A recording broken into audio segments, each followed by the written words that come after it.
Hai, halo Bunda, balik lagi di channel vlog Mama Imu di kampung. Jadi kali ini aku jalan-jalan ke belakang rumah ya, sambil ngecek-ngecek. Oh, itu di sana di atas dia ada durian. Enak banget ya. Kayaknya aku mutusin main-main di belakang rumah ini aja deh dulu sambil tungguin ini jatuh. Akhirnya suamiku ini baik banget deh ya, meskipun orangnya sudah nggak ada, tapi hasil tanamannya dimakan sama anak, cucu, bahkan orang lain kayak aku ya. Masya Allah. Jadi ini tuh anginnya kencang banget, tapi duriannya nggak mau jatuh-jatuh ya. Tadi pagi tuh udah ditungguin jatuh, itu dia sana sama dia nggak mau jatuh-jatuh. Padahal di sini kencang banget. Nah terus di sini supaya nggak ada nyamuk, aku bakar-bakar sampah ya, sama takut ular juga ya. Jadi aku bakarin daun-daunnya karena kan aku mau main-main di kebun belakang rumah ini. Oh ini di sebelah kiri aku ada pohon belimbing ya, kuning-kuning tuh di atas. Terus nggak ada penyower, nggak ada julukan, jatuh satu nih. Ini seger banget ya, dipencoknya enak banget. Ini dulu aku waktu kecil suka banget loh nyari-nyari kayak gini nih. Ini sekarang di belakang rumah sampai busuk-busuk. Anak-anak mah pada nggak doyan. Beda zaman sudah ya teman-teman ya. Kalau dulu kan bocil-bocil tuh pada ngebolang. Jadi kayak jambu, mangga tuh udah pada nggak selamat. Kalau sekarang mah anak-anak pada main HP. Jadi jambu-jambu tuh sudah pada busuk, nggak ada tuh yang manjat-manjatin. Ini tuh aku nemu tanaman-tanaman liar. Kalau zaman dulu ini musim banget loh. Tanaman apa namanya nih? Apa bunga berdoa ya kalau nggak salah. Ini zaman dulu waktu musim bunga itu tante-tanteku tuh sampai nyari-nyari kayak gitu.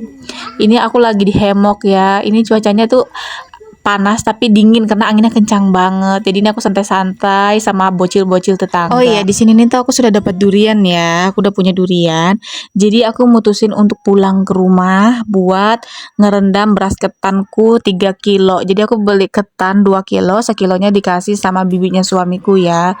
Terus ini juga kelapa ini ambil dari belakang tadi ya, pas kita main-main ke belakang tuh ngebakar sampah, suamiku julu kelapa. Jadi di sini tuh kayak bersyukur banget ya, kelapa nggak beli, terus paru dan kelapanya mertuaku punya. Jadi ini tuh bisa ngeparut mau berapa kelapa pun gratis ya.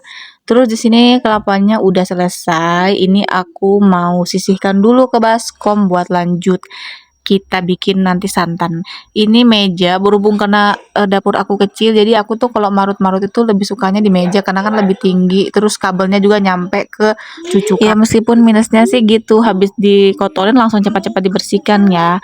Terus apalagi ini kan kelapa ya, berminyak. Jadi aku habis lap pakai kain kering buat ngambil sampahnya. Terus aku sabunin lagi mejanya supaya nggak berminyak. Di sini tuh urusan perparutan kelapa sudah selesai. Ini lanjut aku mau tanggar air panas ya buat nanti kita ngukus ketannya. Sambil kita nunggu air panasnya mendidih, terus kita peras kelapa dulu. Jadi aku tuh nggak punya takaran khusus berapa pasnya air ya untuk merebus ketan 3 kilo. Intinya kan kalau ngukus ketan itu kan airnya nanti santannya nggak boleh banyak-banyak ya, nanti dia benyek karena santan itu kan airnya dikit aja ya. Jadi ya kalian kira-kira aja ya, karena aku nggak ngerti juga sih, karena ini pertama kalinya juga aku bikin sampai 3 kilo. Nggak terasa nih ketannya kukusannya udah panas. Oke lanjut, ini kukusannya udah panas, jadi aku cepat-cepat masukin ketannya. Terus kita kukus lagi sampai dia setengah masak ya. Jadi ini tuh jadi video aku percepat ya. Nggak terasa dia udah setengah mateng. Tadi santan yang udah aku parut itu aku pakai sebanyak 2 kelapa ya. Ada 2 butir kelapa buat 3 kilo santan. Sebenarnya sih tadi rencananya mau 3 kelapa supaya rasanya tuh lebih kayak gurih gitu, enak. Cuman ya nggak usah lah ya, capek juga aku rasanya marut. Ini video dipercepat ya. Ini santannya ketannya udah setengah mateng nih. Jadi ini aku buka dulu uapnya keluarannya, ini panas banget. Di sini aku menyediakan tampi, terus ngasih keluar ketan tadi yang setengah masak dari panci pelan-pelan ya, ini karena panas banget. Pokoknya ini tuh panas banget ya uapnya. Ini aja sampai dikipasin nih supaya aku juga nggak terlalu kepanasan di dapur. Terus tadi santan yang udah kita peras sekali aja ya, ini santan kental sekali aja kita campurkan di ketannya kayak gini nih, stepnya kayak gini nih. Jadi jangan banyak-banyak, kalian ukur-ukur dulu kira-kira dulu gitu loh ya.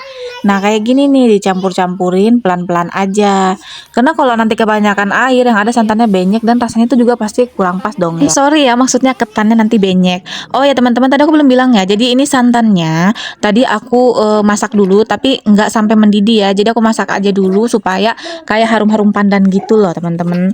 Terus ini aku tuh masih mengira-ngira kayaknya ini kalau dikukus kurang air, kurang air air ya. Jadi aku masih tambah lagi pelan-pelan.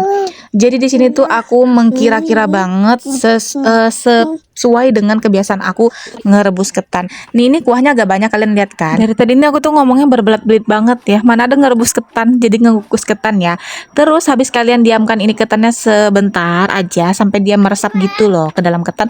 Kita lanjut kukus lagi. Kenapa sih nggak aku kasihkan santannya di dalam panci dandang? Karena yang ada nanti santannya turun ke bawah.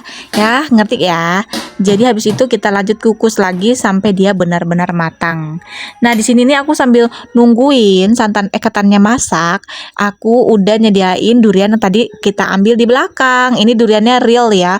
Aku nggak beli ya. Jadi aku tuh minta dikupasin terus aku taruh di kulkas dan besoknya lagi lanjut aku baru bikin ketan fla durian. Sebenarnya kalau aku pribadi ya lebih pengen ini tuh durian itu langsung dimakan aja, nggak usah diolah-olah. Cuman karena ini tuh requestan orang rumah pengen ketan kasih fla durian, ya udah deh aku kerjain dulu. Ini nggak terasa ya duriannya udah kita keluarin dari bijinya, kita pisah. Terus aku blender nih sebentar supaya nanti kalau dicampur sama gula merahnya dia menyatu. Nah ini dia gula merahnya. Jadi kenapa sih aku nggak langsung ngerebus gula merah sama durian? Karena nanti gula merah itu kan biasanya ada kotorannya ya. Jadi kalian saring dulu ya. Cuman tadi aku nggak ngeliatkan step penyaringannya.